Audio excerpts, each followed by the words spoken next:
what you want, when you want it, where you want it. This is The Mesh. Footcandle Films. Film news and reviews from two guys who really like movies. This episode is brought to you by the Footcandle Film Society. For a schedule of upcoming screenings and membership information, visit the Society's website at www.footcandle.org. Hello, everyone. Welcome to Footcandle Films. I am Alan Jackson. With me is Chris Fry. Chris, how you doing? Doing well. Good. We are here together on the show. We talk about movies. We give some reviews of films we have seen recently. And normally we go into some movie news or some other types of interesting things. But today is a special episode. Excellent. Today is all movie reviews nonstop. Sounds good. We have got, get a hold of this, people, 8 films we're going to tell you about today. Crazy. Yeah, now it's not going to be 15 minutes for each of the 8. Okay, that would be an insane episode of Footcandle Films. So you don't have to block off the next 2 days. No. This is going to be a pretty quick hit thing. Okay. Here's what we're going to do. We're going to go into our main review. We're going to review a film called The Avengers. Most of you probably are not familiar with it. So we'll tell you a little bit about this independent Dark Horse film that's out there right now. Then we're going to break, and then we'll come back, and we both have some reviews of films we've seen recently, some fairly new films. And then I'm going to wrap it up with some films I saw on a recent long flight trip that I had across the country, or across the world, actually. So I got to squeeze in 5 movies during my trip. That's yeah, awesome. I know. It was actually made the time fly really nice. So I'm going to tell you a little bit about those 5 films. They're all out on DVD or pretty close to DVD release now. So we'll wrap up with that. But first, without any further ado, let's go ahead and get into our main review, which is The Avengers. There was an idea to bring together a group of remarkable people. So when we needed them, they could fight the battles that we never could.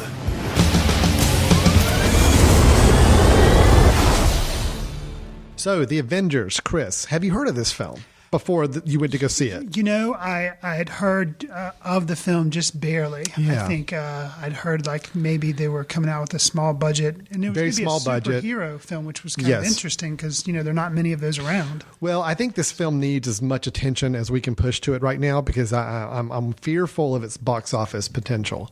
Of course, we're joking here. This film is like the biggest film in I don't know how many years right now.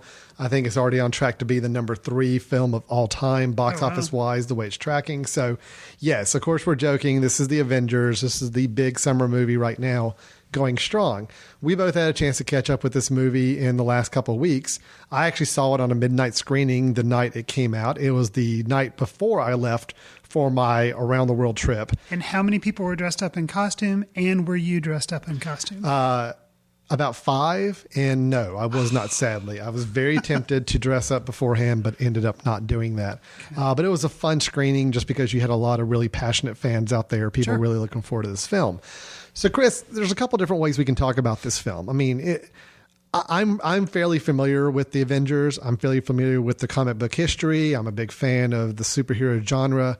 So I may be a little skewed in my perception of this film or the way I review it because I'm reviewing it from a geek fan standpoint. Okay.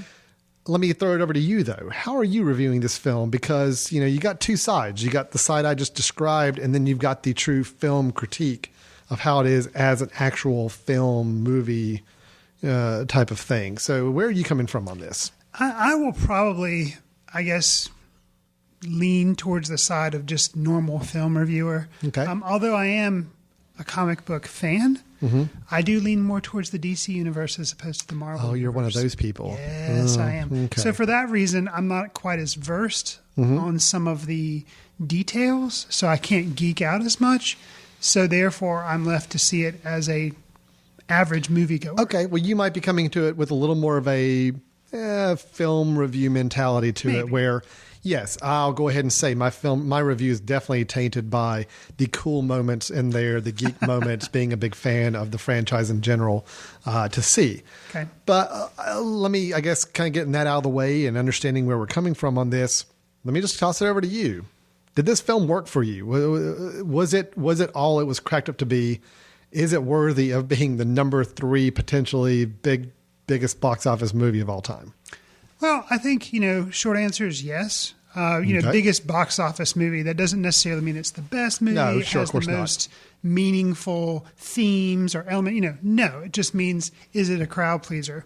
Is this movie a crowd pleaser? Sure. Much in the same way Titanic or some of the other ones. So, in that, and it's summer entertainment. It is going to be, it's obviously come out in the summertime. It's supposed to be a big tentpole movie. Not supposed to have to think a lot about it. Has fun action scenes. So, yes, I think in all those things, it succeeds. And, it does a fine job. Did you personally really like the movie? I liked it okay. I liked it okay. I wouldn't say I would go out and recommend it, but I don't think I need to because everyone's going to see it. You wouldn't go out and recommend it, really? No, I don't think I would, unless somebody was desperate to see something on a hot afternoon in the summer. But I would say, I didn't hate it, but it's not one that I would actively go out and say, So you thought it was a good movie, but you're not a huge fan. Correct. You're not going to go out and sing its praises, but yet you're not going to actively discourage anybody from seeing it. Is that a pretty fair assessment? Yes, and I think it actually is on par with how I feel about The Hunger Games. Not a bad movie.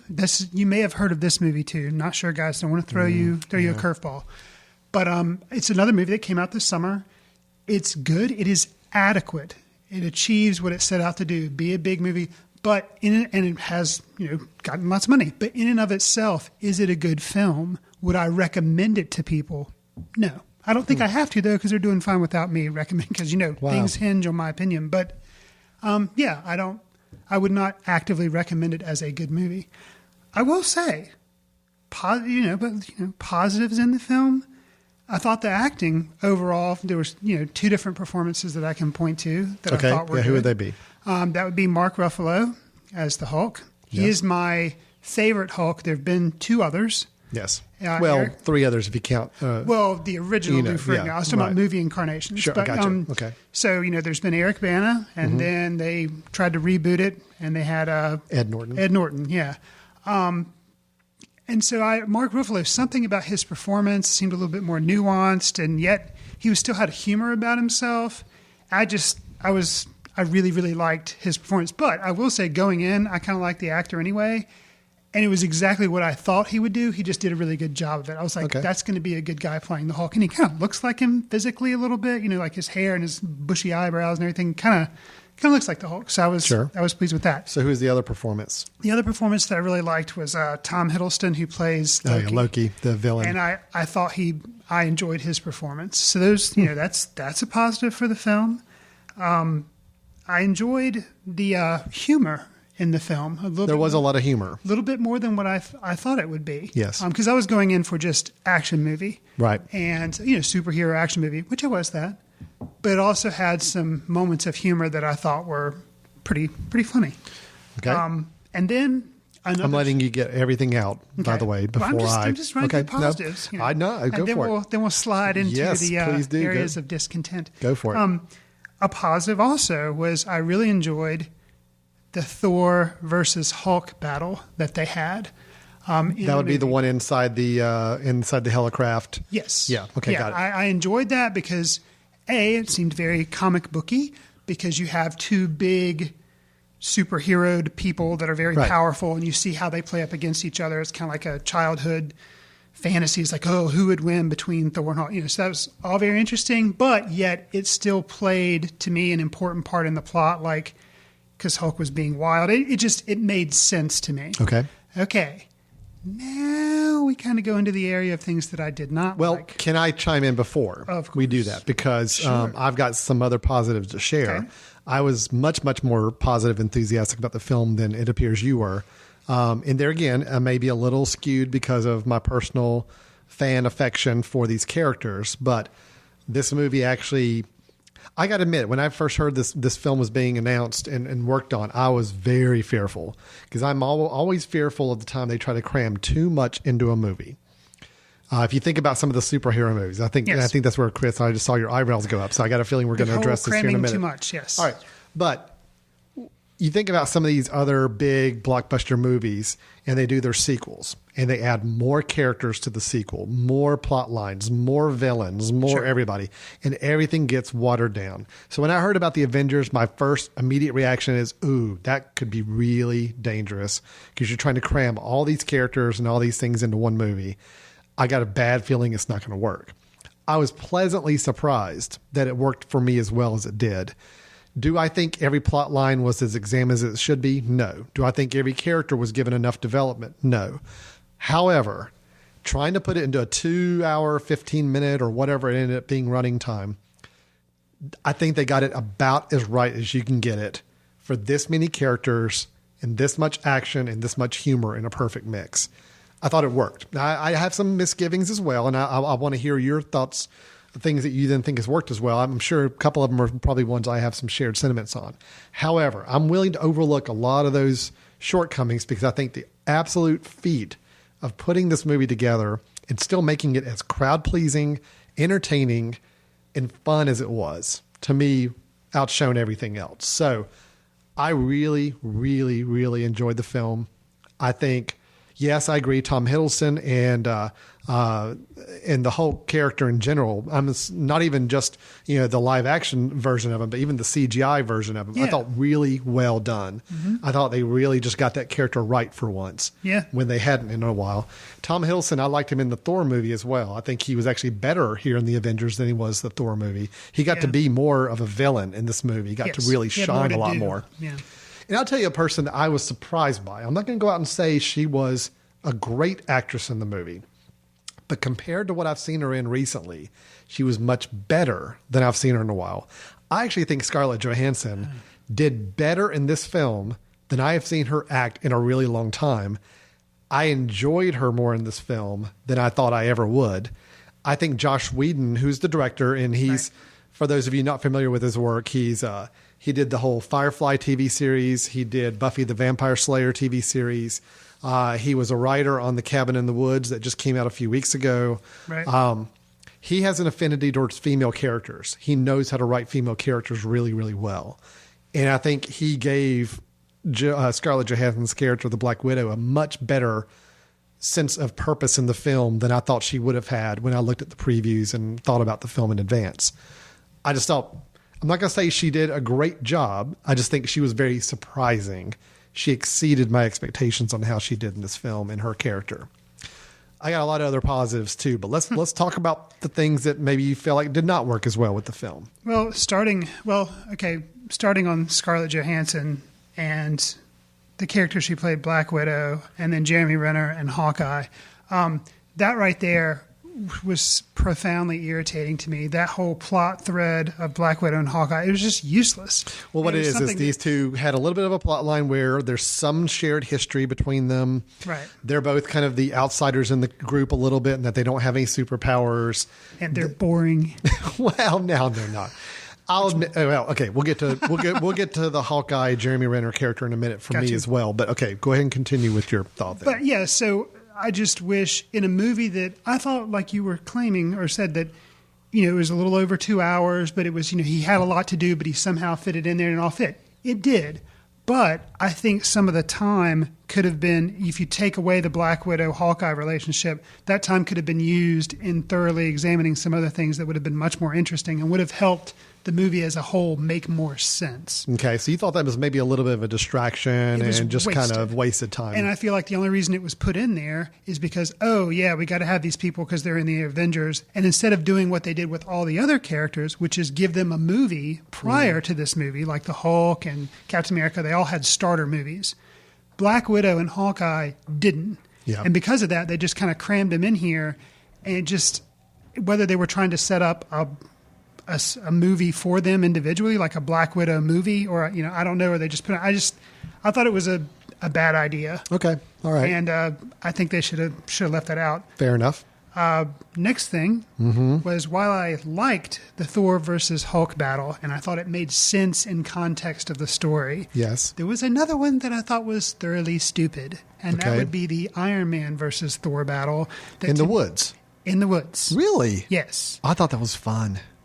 I thought If I didn't, I just Okay. All right. I felt like it was stupid, and it served no point other than for Iron Man to say a few funny things. It was dumb. And actually, I was feeling this way, but I thought, oh, maybe I'm being too hard on it. And then my son, who just turned 9, looked at me and he's like, "Dad, why are they fighting? They're the I'll good tell you guys." exactly And I'm why they're like, fighting. Exactly, Simon. They didn't really set it up. Thor and Hulk, did he turn to me, which happens later in the film, when Thor and Hulk were fighting, did Simon turn to me and say, "Dad, what's up?" No, he understood. Even a 9-year-old understood why they were doing this. I thought the Thor and Iron Man thing made no sense. I get it. They're trying to set up a battle between two big people, just like Thor and Hulk. No, but it was deeper than that. The story didn't make sense. You got to keep in mind, okay, they had just contained Thor's brother, Loki. Right. They were transporting him somewhere. Agreed. Thor, rightfully so, felt like Lord Loki was his responsibility. He needed to take Loki back to Asgard or contain him some other way. So here are these interlopers, these Earthlings, now taking my brother, carting him away somewhere. I'm going to take him back. And Iron Man's like, "No, you're not." And we're gonna fight about it. It totally made sense. Plus, you've got Chris, and also you got to remember too, in the superhero world, one of the best things that comic creators do whenever they need like a fresh pump of energy in their series is have heroes fight each other. Yes, sometimes it's very contrived to find a reason for the heroes to fight each other, but that's what people want to see. I actually think they made good rationale for why the fight had to happen, and I enjoyed that fight in the woods. I thought it was a lot of fun. I thought it went on too long too. The amount of time, because it's. If I have to ask myself, why don't they just talk? Yeah. Why doesn't Iron Man just say, "Hey, Thor, I understand who you are. But we need to do this together." Like, it was irritating. Well, that would happen if Woody Allen was directing the Avengers. Okay. Or Tarantino, which would be an interesting film. Everybody would just sit down and talk. Banter. Yeah, exactly. I don't know. I thought it was. Okay. Dumb. All right. Well, fair enough. A better movie would have either not had that or would have explained it rationally. It was like Iron Man was jumping out of the flying headquarters and he kind of said over his shoulder like, "Oh well, he's got to bring him back." And it was like it was this throwaway explanation of we're going to do this fight and here's why we're going to do it. It was just it was lazy. All right. Well, I disagree with you on that one, but that's fine. That's fair. We'll go ahead and move on. Okay, so wow, you're still like reviewing a list of notes. You've got a lot of things picking out on this. Yeah, okay, ammunition. All right. So the intro of Loki, I thought was also very poorly handled. This is at the very beginning of the film. I mean, it's like really within the first 5 minutes. Some of the opening shots. can't recall. It was actually the first 2 or 3 minutes. It just thank boom, goodness. he's there. Did you see this film in 3D? No. Okay, neither did I. Thank goodness, because I can't imagine how annoying some of the action sequences would have been, which were fine for me non-3D, but 3D I think they just would have been headache-inducing. But the opening scene, or with Loki at least, I can't remember if it's the opening scene of the movie, was very dark. And it wasn't dark for me in a cool atmospheric way. It was dark for me in a very irritating X-Files, I can't see what the heck is going on and this is just annoying me type way. Right. If it had been 3D, I can't imagine how even more dark. I heard some bad reports on the 3D. So yeah, I'm generally staying away from 3D unless it's like a Pixar type film or something. Yeah. But I thought it didn't make a lot of sense. And it was basically, there again, kind of, if they had taken out Black Widow and Hawkeye, they could have used some of that time to explain a little bit more of what was going on in the beginning. And lazy as well, because they're just depending on you to have seen the Thor movie, which I had. So I understood, who Loki was and kind of the whole Ice Giants thing. But I think that's lazy filmmaking to automatically depend, and he's a big part. It's not like just some sideline like, oh yeah, here's a minor little thing that you would think was cool if you had seen Thor. No, it kind of relies on you to have seen Thor to understand everything that's going to be going on, because Loki is a key bad guy and his whole relationship with Thor. I don't know. I feel like that was lazy, and it could have been handled better if they hadn't had Hawkeye and what I'll give you at the beginning. Well, what I'll give you at the beginning is I do think the beginning was awkward. It basically just opened up in kind of a mid scene. I mean, it was like it'd been cut from the Thor movie, almost a little bit. And the introduction of Hawkeye was very quick, and it was like, oh yeah, here's Hawkeye, and here's what's happening, and oh, here's Loki, and now people are attacking, and it was a very awkward opening. I'll give you that much. I did not like the opening 10 minutes of the film. I thought that could have been handled much more elegantly and set up in things a lot better. I'll give you that. Okay, all right. What else you got? Well, I'll come down to my final. Your final complaint. Yes. Criticism of the film. And unfortunately, this did happen at the end, so it left me with, I think, has contributed to my kind of like, really, guys? That's really what you're doing here? I did not appreciate and thought it was kind of tacky, the 9/11-ness towards the end of the movie. They showed a lot of news footage that had images that were very similar to 9/11, and then they showed the whole memorials of people lighting candles, and it was this, to me, it resonated a little bit too close to 9/11, and Oh, wow. I didn't need that. And I didn't get that at all. I thought it was kind of tacky. Well, that's good, but to me, it just kind of rubbed me. Though, granted, I guess it's not too soon. We're in 2012, and that happened in 2001. Yeah, but still, I didn't get that. I'd Especially be curious for a if anybody superhero else. movie Yeah. to be doing that, I just thought was kind of. I'd be curious if anybody else picked up that same thing. I honestly did not. It didn't hit me at all with that. So interesting.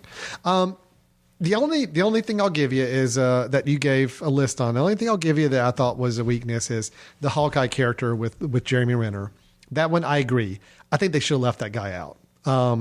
Black Widow, I'm okay with them having in there Scarlett Johansson's character because she was set up in the one of the Iron Man films. Well, Hawkeye was set up in Thor. Oh, he was in there for like 30 seconds. Briefly. I don't really count that. No, Black Widow was a pretty prominent role in the Iron Man film. And plus, they really needed a female. I totally get that. If they had just kept it to the 4 big guys that had their own movies. I understand that. I understand you need a female in there. I think they could have gone by with the 5, left Hawkeye for a future one, and that would have saved a little bit of that plot development. I think that was enough. Actually, you know what? Here's the thing, and I agree, but I think they should have given Black Widow a movie prior, and the whole plot line could have been her trying to save like Hawkeye, and then you could have brought them both into this movie. That could have worked. It's but like there a again, separate it's movie. still, I agree. There was a little bit of just time wasted with trying to explore a little bit of their backstory. I just felt like Hawkeye was kind of getting shoehorned into the movie, and it just didn't fit as well. So I'll give you that. He's a cool character. I was excited to hear he was in the film, but I was disappointed with how little he had to do and how much time they spent on trying to explore backstory that didn't really mean anything. Gotcha. So I'll give you on that. Beyond that, I don't agree with you on anything else you said. So I thought it was fun. I thought every battle scene was great. I thought the humor was perfect pitch note. In a world right now where we've got these superhero films where everything wants to go dark. I mean, it's like the Batman films are very dark. Even some of the other Marvel films have gone a little on the dark side. This one, said we're not going to go dark. Okay, we have our few little intense moments. We have our few moments that might get a little more on the serious side, but otherwise, we're going to have fun with this movie. We're going to give everybody what they want from a popcorn big blockbuster movie, and I think they did it. I think it worked really well. Well, and I think that's where I am overall disappointed because I've heard you extol the virtues of Joss Whedon and how he appreciates everything and how he's a good director, and the only thing I could base this on as far as superhero movies that I really like are the Christopher Nolan Batman movies. And yeah, they are dark, but I feel like that's true to the Batman character. I think that's a whole different level, a whole different category of movies to me. And I was hoping that this Avengers movie, because Joss Whedon, everybody's talking about, oh great, Joss Whedon gets to do it.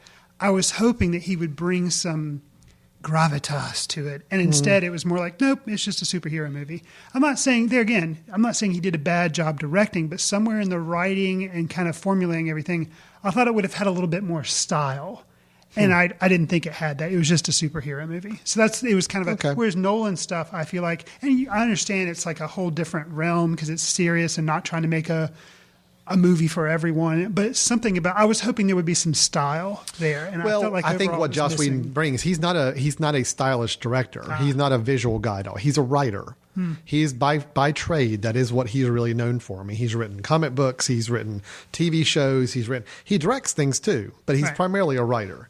Okay. And I think that's where he really got to shine a little bit more on this, because he took what could have been a very much by the numbers superhero film, and I thought there was added a lot of great dialogue, a lot of great humor, some really fun scenes that I don't know if another writer would have been able to pull out quite as easily as he did with this. The fact that, there were moments in the theater where people were laughing so much I couldn't hear the next line of dialogue. I cannot remember that happening in a superhero film in a really long time. There were scenes where everybody was cheering, okay? That's, again, something where I don't see that with other of these big blockbuster films. So I think that needed a good writer to make those moments happen, to make those scenes work. Couple standout things for me that I just don't think other writers would have really picked up on. The scene towards the end, I'm not going to spoil too much here, but the final little showdown scene between Loki and the Hulk. Okay. To me was a scene where it's like, that was a perfect example of some great writing. You have the bad guy getting ready to do the monologue about how badass he is as a bad guy. And just right in the middle of it, before he even finishes the sentence, he is getting just pummeled by the Hulk, which is totally unexpected.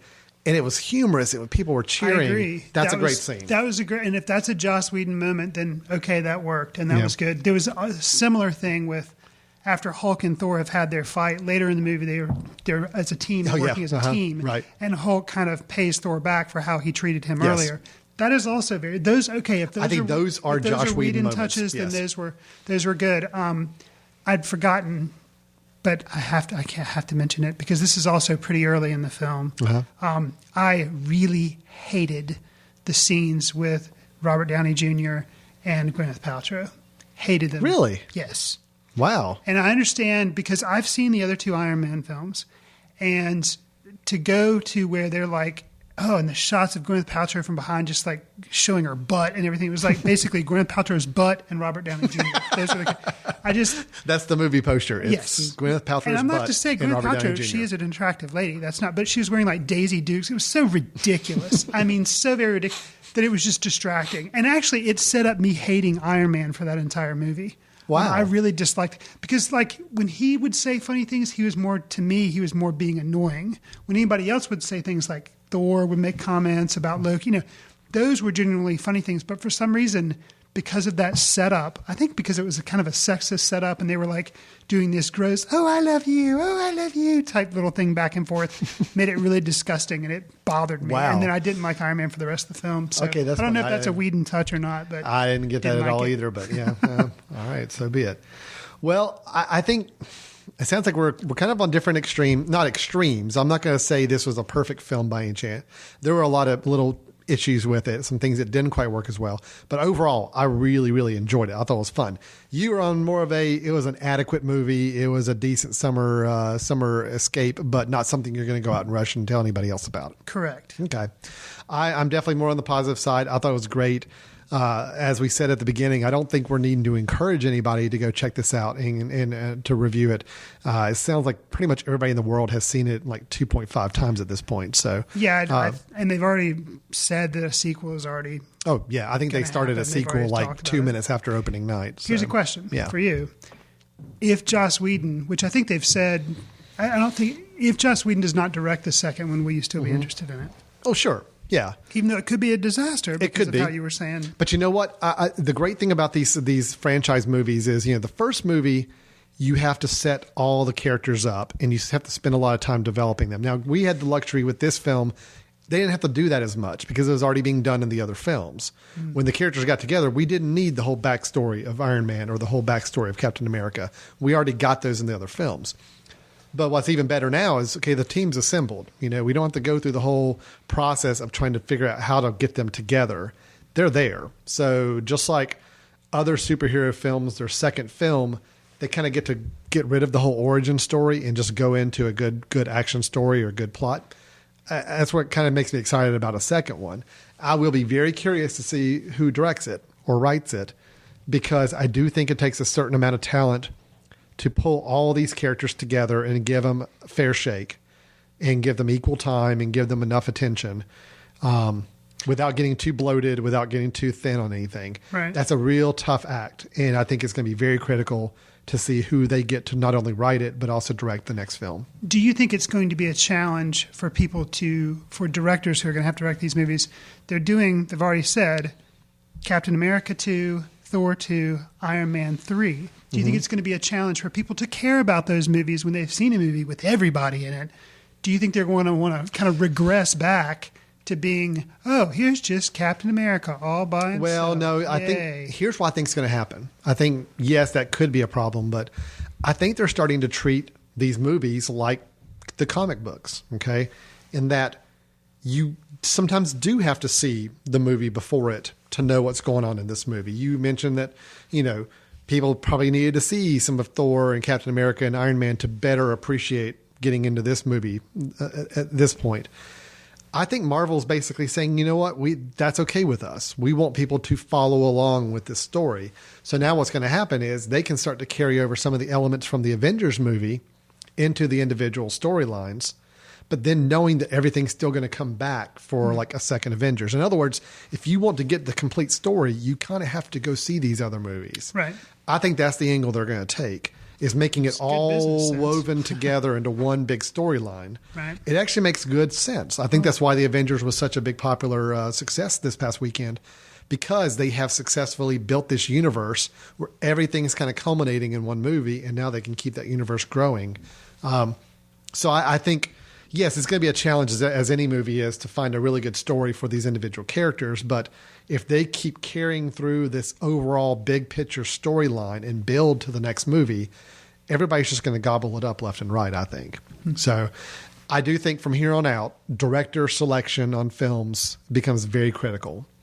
I think they've already announced Iron Man 3 is filming now. Shane Black, who did Kiss Kiss Bang Bang. A few other films, not a big name director, but he's doing Iron Man 3. So Favreau's not. That's right. Favreau's out on that.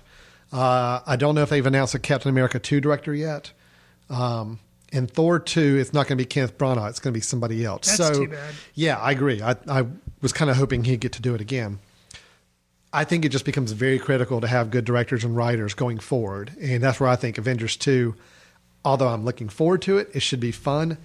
Man, if they put the wrong writer or director, it could become an absolute mess, because the studio is already thinking about what other characters we can add to the team. You got to have a new character or two. And all I'm thinking is that's just going to water it down more. So you've got to have a good, skilled director to bring it all together. Sure. It's going to be interesting. Sure. So, okay, so that's the Avengers. It'll probably be running for like the next 6 or 7 months at this pace, so you have plenty of time to go see it. But if you have any thoughts on what we said about the film, feel free to send us a note, let us know. You can drop us a line at info@themesh.tv, or go on our website and fill out the simple little contact us form at themesh.tv. And then, of course, our film society, footcandle.org, you can go to and find out what other films we've been talking about and seeing so far lately as well. So with that, we're going to take a quick break, and when we come back, it is Review-a-Palooza as we go through a whole bunch of films, give you some quick reviews on things we've seen recently. So stay tuned. We'll get back to your show in a moment. Just a reminder, you're listening to The Mesh, an online media network of shows and programs ranging from business to arts, sports to entertainment, music to community. All programs are available on the website as well as through iTunes and YouTube. Find out more at themesh.tv and give us feedback on what you like. And now, as promised, back to your show. Welcome back to Footcandle Films. In this segment, we're going to briefly review 2 films, the first of which is another movie that's come out this summer, which is Dark Shadows. Hear me, future dweller. What is the year? 1972. 1972. My beloved Collinwood. The Collins family. Who the hell is this? I'm a vampire, madam. Yeah. He's just staying with us forever, is he? I like him. Welcome home, Barnabas Collins. How soon can the horses be ready? We don't have horses. We have a Chevy. With this summer's film, Dark Shadows, we have Tim Burton and Johnny Depp teaming up again. And they've done so several times in the past, obviously. And I believe this is their 8th collaboration. 8th. Okay. Maybe? Yes. So, Alan, I want to know from you, is this a Alice in Wonderland performance, or is this a Ed Wood / Sweeney Todd worthy collaboration? And I'm taking it by that question that you're assuming that the Alice in Wonderland collaboration was a bad one. Yes. Which I agree. Okay. I did not like Alice in Wonderland. Is it more of the Ed Wood collaboration, which was a fantastic movie and probably their best collaboration on screen so far? No. Well, let me explain. There's some nuances to this review. Okay. Let me back up and give you a little background here. I really do admire Tim Burton. I've been a fan of his films since the very beginning. Pee-wee's Big Adventure, Beetlejuice, the original Batman movie. I mean, those are, to me, classics. Have you seen all of his films? Yes, I've seen every single one of his films. I really do like Tim Burton as a director. He has not been performing up to par the last probably 10 or 12 years. I think it really started for me when the Planet of the Apes remake came out. Okay. Ugh, that was the first Tim Burton movie that put a sour taste in my mouth that I just did not like. Okay. And since then, it's been very hit or miss. I really like Sweeney Todd. Right. I thought that one was a big surprise, and I thought it was really good. I did not like Alice in Wonderland. I did not like Charlie and the Chocolate Factory. So overall, it's been more miss than hit the last 10 years or so. I was excited about Dark Shadows because it seemed to be a possibility for a return to form for Tim Burton. Because I think when he can get into the gothic mentality of things, it's kind of his visual. That's his thing. Yeah. That's his little wheelhouse. You know, he's good there. And although I'm a little tired of the partnership with Johnny Depp, I will give him, Johnny Depp's a good actor. Yeah. And Johnny Depp really commits himself to the roles he gets into. The problem here was not the look of the film. It was not Depp's performance or anything. Those were all actually really good. It's just this movie didn't make any sense. It was almost like Johnny Depp and Tim Burton got into a room and said, wouldn't it be cool if we had a scene that did this? Wouldn't it be really cool if we had a scene that did this? Wouldn't it be really cool if my character did this? They put them all up on the board and say, okay, now somehow we've got to stitch them all together. That became the story, and it just doesn't work. This is a remake, or not a remake. It's a based on an old TV show. Was it British or? I think it's British, and it was like a soap opera. I mean, it actually ran during the day. It was a soap opera that tried to be a little on the gothic side, and then when they were not getting the ratings they needed by the second season, they started introducing all these supernatural elements just to spice up the show. So this movie is based off of that idea. Okay. It's vampires, right? It's a vampire. It's a gothic soap opera. And, you know, it's all about these family connections and, you know, who's in love with who and who's trying to hurt who and all of that. Okay. It's very much a soap opera-ish style with a gothic feel. That alone, I'm okay with. I'm good with that. Gotcha. Seems like he would be good with that. Yes. And performances there again. Johnny Depp was very committed. I thought his role was great. He was fun to watch on screen. Eva Green, who plays the witch that basically curses Johnny Depp's character, Barnabas, for eternity and turns him into a vampire. She was really good. Actually, She was a big surprise. I'd never seen her in this kind of role where she's having fun and she's kind of catty and just getting to play a villain. It was really fun. Michelle Pfeiffer, really good in the film as well. I haven't seen her in a while. Yeah, everybody was really good. It's just, unfortunately, there was just not a good story to bring it all together. Some cool set pieces, some cool visuals, some funny moments, some interesting scenes, but as a whole, it just didn't work. Do you know who did the script for it? I'm curious. I think Tim Burton did some of that. Yeah, and that's actually something that I've noticed. I went back and looked over his filmography, and back in the early days, he didn't write his scripts. Got you. He directed people's scripts. Lately, he's been writing more, and I think that's been part of the problem. I think visually he's a genius, but I just don't think he knows how to really write a good story. Got you. So anyway, that's it with Dark Shadows. If you're a big Tim Burton fan and you're kind of a completist, you know, where you need to see all of his stuff, it's not a terrible movie. Is it better than Alice in Wonderland? I liked it better than Alice in Wonderland because it's not, I mean, Alice in Wonderland was just a 3D CGI, just beat you over the head with stuff. Right. This was much better than that, but still nowhere as good as any of his classic films. Still has me worried about that Tim Burton Johnny Depp relationship. I hope they don't do another film together for a while. He needs another big fish. Tim Burton needs another big fish. That's the last film of his that I really liked was Big Fish, and I thought like that's his best film. He could quit right now and he'd be ahead. I did like Sweeney Todd and Big Fish were probably the best films he's done. In Sweeney Todd, when I heard that Tim Burton was doing that, I was like, oh, that's interesting. It seems like it would fit into his, wheelhouse and everything. Right. And then I saw it, and I thought it was really good. Originally it was a little mixed, but I was really tired because I saw it late at night. But when I saw it again, I really, really liked it. Interesting with Dark Shadows, I heard that he was doing it, and I thought it was going to be the same type thing. I was like, oh, that's going to be amazing because that's perfect fit for him. But it doesn't sound like there again, Big Fish and Sweeney Todd are the best films he's done in the latter half of his career, I think. And this was nowhere close to either of those. But it was a little better than the Charlie and the Chocolate Factory and the Alice in Wonderland, I thought, just because it was more fun. The other two were just were just mind numbing and just irritating. This one was neither of those. It just didn't work though. So since, and as you described, Tim Burton completists, that I am one of those. So you're saying I should see this? I think you should see it. Okay. On the scale of should you go pay full big multiplex price or wait for Netflix streaming? Wait for the Netflix streaming. Gotcha. I think you'll enjoy it a little bit more. Okay.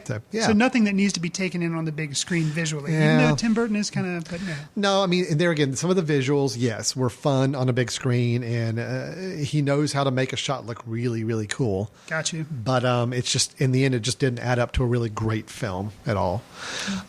So let me turn the tables. That was a film that I saw you have not seen yet. You recently got to see a film that I have not seen yet, and that film is Jeff, Who Lives at Home. I can't help but wonder about my fate, my destiny. What if there's no wrong numbers? Maybe it's always the right number. Hello? Mom? Jeff? Hi. You know you're supposed to say hello when you pick up the phone. Get off that couch or you're going to find someplace else to live. Just kind of in the middle of something right now, Mom. Jeff, what do you do in the basement? You're not cleaning it. You really want to know? You didn't like it last time we had this conversation. Okay, no, you're right. I don't. So Jeff, Who Lives at Home. This was a Footcandle film that just recently screened at our film society. Unfortunately, I was out of the country and not able to attend, which really pained me because I was looking forward to seeing this film. Jason Segel, Ed Helms, and I'm looking forward to hearing what you have to say about this film. I was very curious to see Jason Segel in a little more of a mature, a little more of a independent type role because, it's been the Muppets and it's been some of the bigger comedies, and anxious to see him in a little more of an independent themed film. Sure. Ed Helms, same way. I think Ed Helms is a good comedic actor. Very curious to see them. And when I heard they were going to be in a Duplass Brothers film, that got me really excited because those guys are some very interesting filmmakers with a very interesting style. So tell me, Chris, what did I miss? You missed a lot. Really? Yeah. I think it's one of the better films I've seen in a long time. Oh, you're painting me. Of course I missed it. I know. And I really am excited for the next movie that the Duplass brothers do because, they're only getting better. I've seen 2 other films of theirs. I saw The Puffy Chair, which is their first one, and then I saw the more recent one, Cyrus. Yes. And both of those were good, but this film has bridged the gap between kind of their independent roots and kind of the mainstream. And I'm actually really surprised that Jeff, Who Lives at Home didn't do better in the theater, but I guess it kind of has come out and like the summer movies were already ramping up and it just got washed over. But it was really, really good. It's a comedy, right? But yet it has some pretty serious theme elements in there that make it more heavy. And it's just that was actually, you hit on something I was going to ask you about, which was is this them traipsing into mainstream a little bit? Because this film didn't get a mainstream appeal. It didn't get a huge wide release, I don't believe. I don't believe so. But it did have 2 fairly big stars, probably the biggest stars that they've had in a film.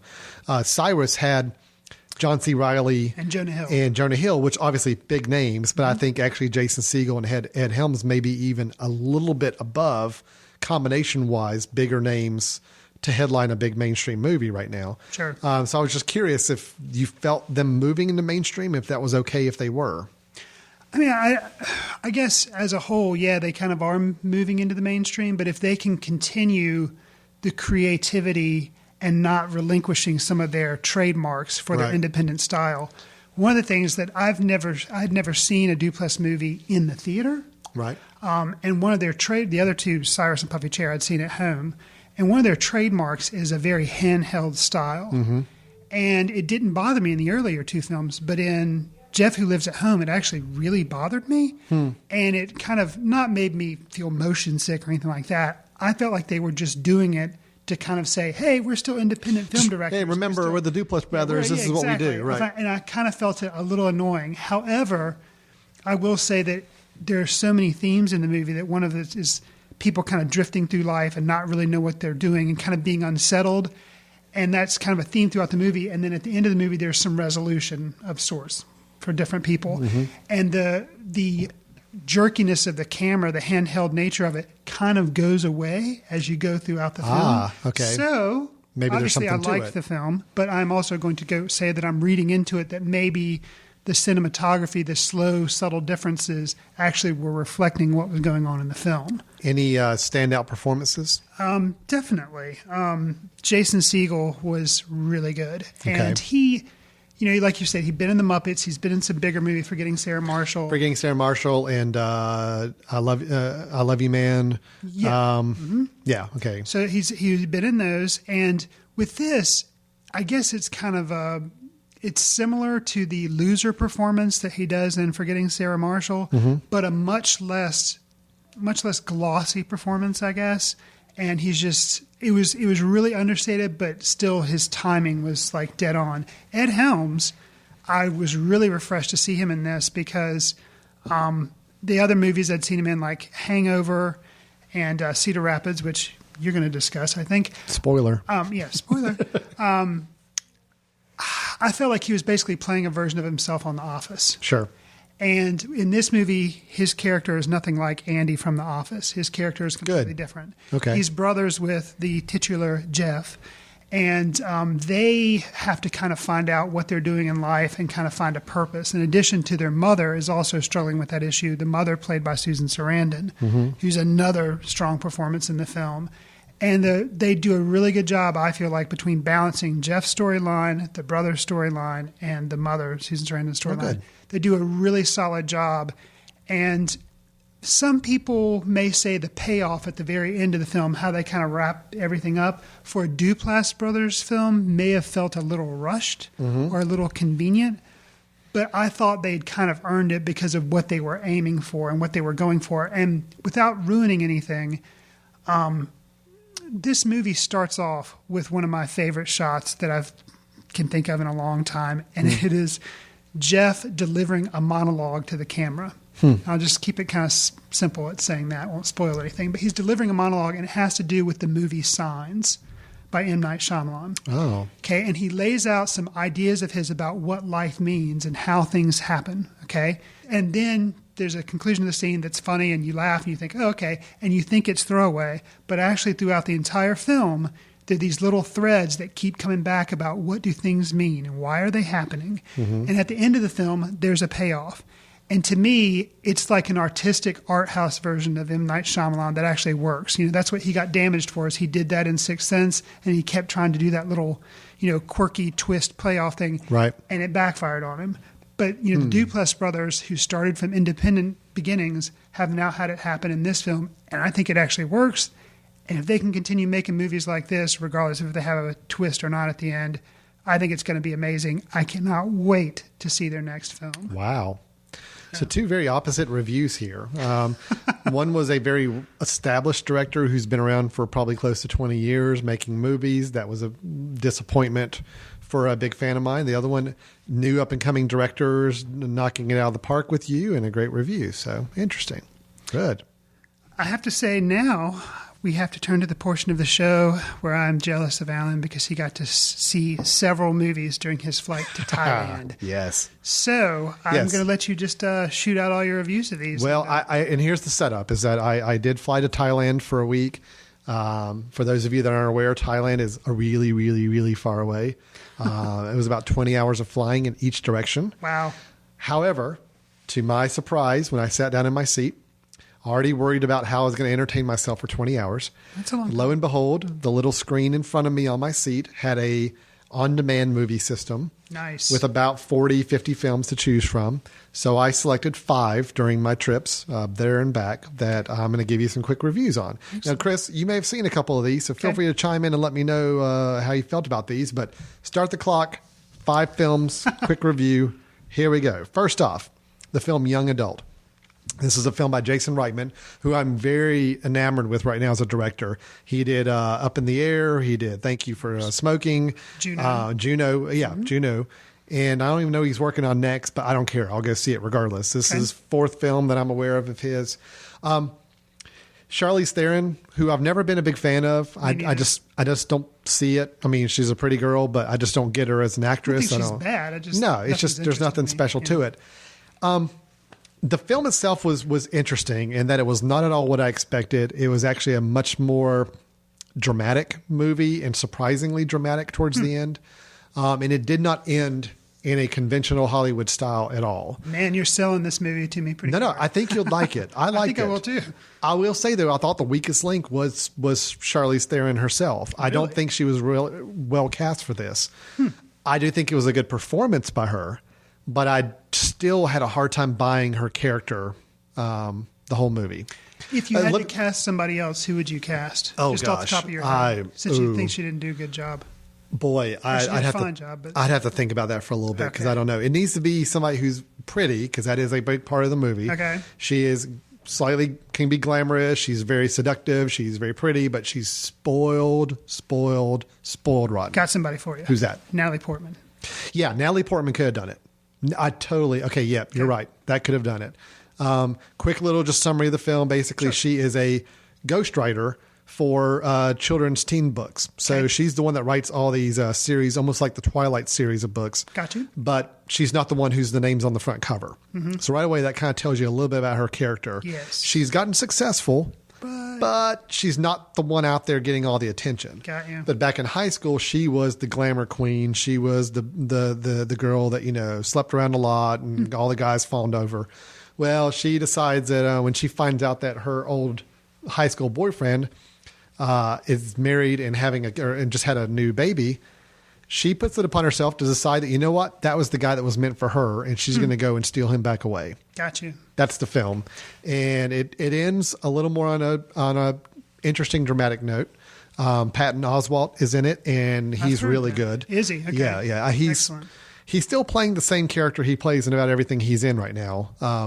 I don't know if you saw the movie Big Fan that he's in. No, but I've heard that's supposedly really good. It is. It's a good film, and he's still playing the same schlubby character with kind of an interesting mind and interesting take on things, but he's really good here. Okay. So young adult, I think I'd be curious to hear, and maybe a follow-up episode whenever you see it, I'd love to hear your thoughts on it. And it's real quick. It's the second pairing between Diablo Cody, who wrote Juno. That's true. And Jason Reitman, who directed it. Yes. It's another one. So, and were you a fan of Juno? I was. Okay. I really liked Juno. This was not as good as Juno. Okay. But I could definitely see there's a lot of similarities to it. Okay. And it was, it was refreshing to see a movie end where the main character doesn't come around, doesn't turn the other corner, and this really poor excuse of a character all of a sudden sees the light and becomes better. And I'm not going to spoil anything with it, but it's kind of refreshing to see that, in human nature, not everybody learns their lessons. Okay. We'll leave it at that. Okay. Second movie, We Bought a Zoo. Cameron Crowe. Yeah. So Cameron Crowe, man, kind of like Tim Burton back in the day, man, Cameron Crowe could do no wrong with me. Jerry Maguire is still one of my favorite movies. Almost Famous is one of my favorite movies. Yeah.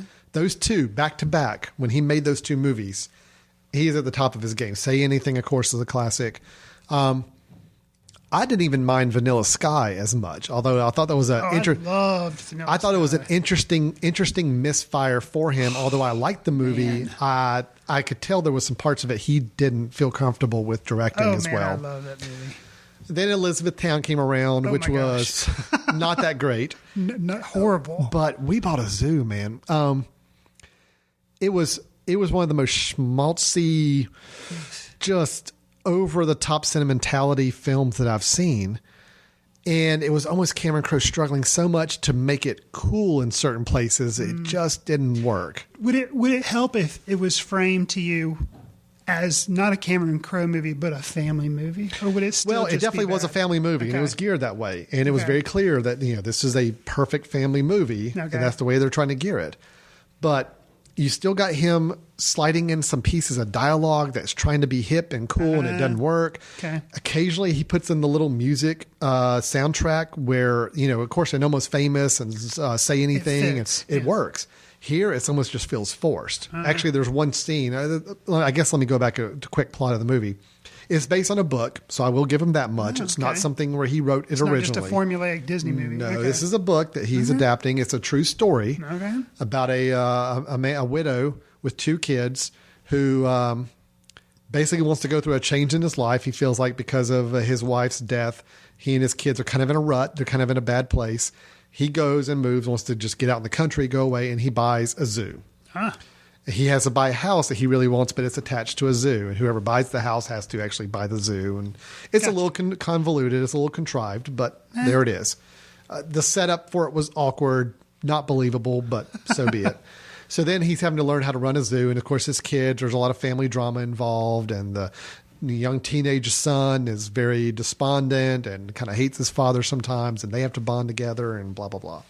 Scarlett Johansson, making a second appearance in our episode today, is also in this film as the zookeeper main person that, of course, he develops some affinity towards. It's just, I mean, getting back to the whole Cameron Crowe thing, the problem here was, you know, if you just want to play it as a straight family film, go for it. You know, make it sentimental, make it over the top, pull the heartstrings. I'm okay with that. Okay. If that's what I'm getting going into it. But then when you have moments where all of the people who run the zoo, and of course it's a very eclectic group of characters. Actually, Patrick Fugit, who was in Almost Famous as the young kid, is one of the people of the zoo. Okay. And you got some other interesting characters. They all have their little personality quirks, but they all get together in their little bar area at the back of the zoo. And of course, it's this little bar at a zoo. Well, kind of a little bar restaurant thing. But it's like this is where like their lounge where they hang out after hours. Okay. And of course, like as soon as you get to there's like a Tom Petty song playing in the background, and everybody's trying to be all hip and cool and. You kind of get this idea that Cameron Crowe's like, I need to like make this film more like my other films. So I'm going to insert these moments that just don't work as well. And there's a catchphrase where you can think of other Cameron Crowe films where the whole show me the money, it's say in Jerry Maguire, you know, other just phrases that he tries to weave in. I think he gets an idea of a clever phrase and he wants to use it. Got you. There's one in this film, this whole 20 seconds, and I'll leave it at that if you ever see the film. 20 seconds to do something crazy and foolish. It's a great idea, but it's just like pounded over the head with you or the whole film. I just felt like this was a very forced Cameron Crowe film. Yes, did it get dusty in watching it a few times? Yeah. I mean, it's you know, I've got kids. I mean, anybody who has kids, I think would watch this movie and start to get a little emotional at times. But it was forced and it didn't really earn it. They just knew how to play the right music at the right time to make you emotional. So disappointed in that one. Well, let me ask you. Sure. Or let me just give you some hope. I think I've mentioned on another podcast PJ-20, the Pearl Jam documentary. Yes. Have you seen it? I have not. Okay. That'll redeem Cameron Crowe for you. Okay. So I've got it queued up on Netflix to watch. So hopefully that'll like clean the palette here and give me a good Cameron Crowe experience after all. Totally. Okay. Third one, The Descendants. You saw this one, right? Yes. Okay. The Descendants, Alexander Payne, who I'm a fan of. I loved Election, a film he did years ago with Matthew Broderick and Renee Witherspoon. I think great movie. Right. This one starring George Clooney. I kind of knew going into it was going to be a little more downer, a little more serious than maybe some of his other films have been. I think he also did Sideways. Is that correct? I think he might have done that. Which all of his films have a serious undercurrent to them. Mm-hmm. They're never flat out humorous, comedy, light, whatever. They're very deep movies. This one, I think, was probably the deepest and darkest he's done. But man, did I really like it. Oh, yeah. I thought it was a really, really good film. Now you see why I was mad the artist won so much. I totally get it because I think this film probably could have won Best Picture. George Clooney, I think the guy's a great actor anyway. I do too. I think this is his perfect role. I mean, it just fit his age, his emotional range, everything was just perfect for him here in this film. I agree. I thought the kids, his daughters, were really good in the film. Yeah, they were.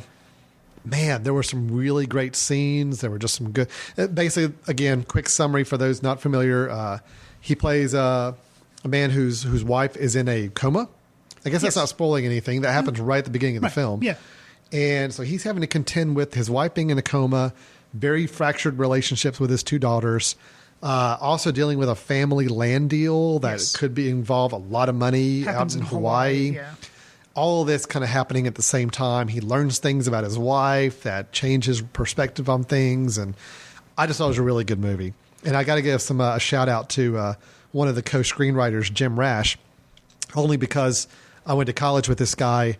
Actually, I worked a little bit with him at the student television station in Chapel Hill, just briefly. I don't think he even knows who I am, but just because he's a Chapel Hill guy, I'll give him a big kudos. He's an actor. He's a comedic actor. Have you ever seen the show Community? No, but I've heard of it. Okay. I know of it. If you've seen the sitcom Community, he plays the dean. He plays the very flamboyant dean, bald guy, very thin. That's Jim Rash, and he actually wrote the screenplay along with somebody else, adapting this novel into a movie. Great job. I just thought, I'll go and spoil it. That's probably the best film I saw of the 5 that I'm getting ready to review here for you. Yeah. Next, Cedar Rapids. Yes. Have you seen this one? I've seen that one. Okay. I really liked Cedar Rapids. This is Ed Helms, John C. Reilly, Anne Heche. Anne Heche, I didn't even recognize. I didn't even know that was her until I saw the credits. Miguel Arteta as the director. Not familiar with anything else he's done. Me neither. This all takes place in a insurance salesman's convention. Just because I have had to go to a lot of conferences and conventions, I could relate a lot more to the characters and the goings on at these trade shows. Ed Helms plays a very naive, sheltered insurance salesman who gets the chance to be sent to Cedar Rapids, the big city of Cedar Rapids, for this big conference at a big hotel. Sure. And the escapades there, the characters he meets, the influences he gets placed on him. I thought it was a fun movie. I enjoyed it. Wasn't a terribly deep film. Wasn't a big monumental film. It was just a good, fun film. John C. Reilly, at this point, I think I'd watch him do just about anything on film, acting wise. The guy's just a comic genius, I think. Right. I agree. Cedar Rapids, I liked okay. It was just, I wish either it had been somebody different from Ed Helms. I felt like it was too much like his character. No, it was. He was very much like The Office, pretty much like Andy. And that's why I was glad to hear Jeff, who lives at home, that you said earlier that he did show some different range there. That's encouraging to me. And John C. Reilly, I mean, it was you could tell it was just a fun few days of filming for him just to go in and be a character, but I still love the guy. I mean, it was a fun movie. It was a good little simple movie. Not a whole lot more to it, but I enjoyed it. It's just more and more. I want John C. Reilly to be in every movie that I see for the next year. So fair enough. And then lastly, let me talk about the movie Chronicle. Now, this is a movie we talked about in one of our news sections months ago, in that the movie had just come out. It's a superhero film, so there again, tying into the Avengers, but yet this is a found footage film, which we talked about. And I was a little sketchy on it, but then but neither of us were big fans of the found footage. The idea that you're supposedly watching footage on a camcorder that was shot. It's like the Blair Witch or the Cloverfield. Which has really gotten tired, I think. The Paranormal Activity films, the Blair Witch, all these other horror films, not a big fan of those. So, but this one, a little bit of background. There's a guy, Josh Trank, who directed this, but Max Landis was one of the writers. He's the son of John Landis. Max Landis is making a pretty good name for himself right now. Supposedly he and Josh Trank are both getting approached to do some bigger profile projects because of this film. Yes, it is. Avengers 2? Well, I don't know, maybe. Yes, it is all stuff shot from a camcorder. Yes, it is primarily teenager driven. It's 3 boys that find something that landed on Earth in a hole out in the woods. That encounter with that item, that thing from wherever it came from, gives them telekinesis powers. Okay. Where they can move things with their mind. They learn how to fly by moving themselves up in the air. They learn how to do a lot of, they use it for fun, for tricks and all that. Gotcha. Then things start to turn very dark. Really? Where one of the characters, who's got a very, very bad childhood, very bad upbringing, very bad home situation, is an outcast at school. He's got a drunk father, abusive father, mom's about to die. Oh, wow. He decides the powers are meant for other purposes. And I'm just going to leave it at that. If you get through the first hour of this film, which I thought was a little tedious at times. How long is it? It's about an hour and a half. Oh, okay. If you get through the first hour of this film, give it time. Okay. The last 30 minutes are pretty impressive, I thought. And that it does culminate in a very big spectacle battle. Awesome. That I didn't expect to be coming the way it did. One of the characters, I did not expect a fate that came upon him. definitely the latter half of the movie, it turns very serious, very dark, and it goes in directions I didn't anticipate at the beginning. Wow.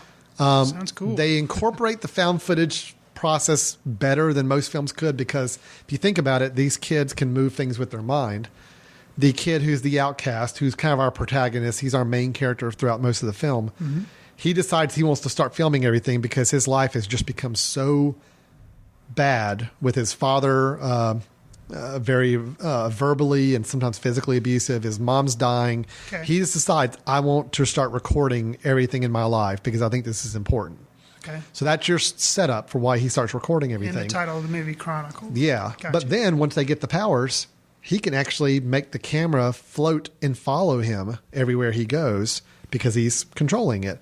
So then all of a sudden now you've got smooth, not handy cam, shaky footage, but like almost like he's got his own personal director or cinematographer following him as he does things. Gotcha. That's when things start to get a little interesting. And then they incorporate news footage later on and TV cameras during the big battle downtown. And cool. It's actually a surprisingly good film. Sounds not a great film. You know, if you go in with low expectations, you're going to be pleasantly surprised. I could definitely see this director and writer doing something more, and I hope they get opportunities to do bigger and better things as they go. But for such a low-budget film with basically no-name actors, I thought it was really good. So that's probably why it didn't get as much play, is because no-name actors and it was low budget. So yeah, but it was the number one film for a couple of weeks when it came out. It actually did really, I think they did over $100 million with a $10 million budget. That's pretty good. So no, Chronicle was a good, surprising movie. I liked it. Special effects, a little dodgy. You know, some parts of it didn't work as well for me, but you know, for such a low budget film, taking a chance like that, I say it was worthwhile checking out. Cool. Wow. Did we just really review 8 films today? I think we did. It's pretty impressive. Yeah. So just in summary of my little Thailand trip, film festival here, I'd say The Descendants was probably my favorite film of the 5. Chronicle and Young Adult probably tied for second. Okay. Cedar Rapids coming after that in third, and then We Bought a Zoo was unfortunately at the bottom of the list. So yeah. Okay. And then it sounds like Jeff Who Lives at Home, you got a glowing recommendation for. Yes. Dark Shadows. Only go check it out if you're a huge Tim Burton fan and just want to see everything he does. And then with the Avengers, unfortunately, we were a bit split on that. I loved it. You thought it was that's where we are. Man, I'm out of breath now. I know. That was a lot of movies to talk about. So with that, I mean, we just shared a lot of reviews. I'm assuming a lot of the people listening out there have seen some of these films, maybe all of them, maybe a handful of them. So we'd love to hear from you. If you got some thoughts on anything we got right or wrong in your opinion, some thoughts on the films that maybe we'd love to hear, please send them our way. info@themesh.tv. Or go to footcandle.org or go to themesh.tv. There's a lot of different ways to reach us and let us know what you think about some of these films. And we'd love to hear from you. We'd love to hear your comments. And who knows, we may be able to include them in a future episode as well. I'm going to throw in a real quick plug for the next Footcandle film that we're going to be doing in June. Yes. And that's going to be The Kid with a Bike. And it's by the Brothers Dardenne. Brothers Dardenne. So it's supposed to be a really good movie. So if you're in the Hickory area, come check it out. It'll be June 14th, which is the second Thursday. All right. So second Thursday of the month here in Hickory, we'll be screening that. But afterwards, we'll be recording our review of The Kid with the Bike. Correct. French film, correct? Mm-hmm. Yes. So we'll be doing that later in June. So look for that episode sometime after that screening. And hopefully we'll also have some other movie news and other things we can share and talk about and dissect. But with that, man, this was fun. I love talking about movies we've seen, and we've certainly seen quite a bit of them in the last couple of weeks here. So Good deal. With that, I guess we'll wrap it up. For Footcandle Films, I'm Alan Jackson. I'm Chris Fry. Thanks for listening. Visit themesh.tv to see what else we have going on here on the network. And until next time, we'll see you then. Cue the credits. Watch films in the company of like-minded people in the dark. Watch films in the underground. We won't let anyone know where you are. The films that don't make it to Carmike at the mall, or ones that were famous when Grandpa would watch films out of the reverence of the heritage of an art.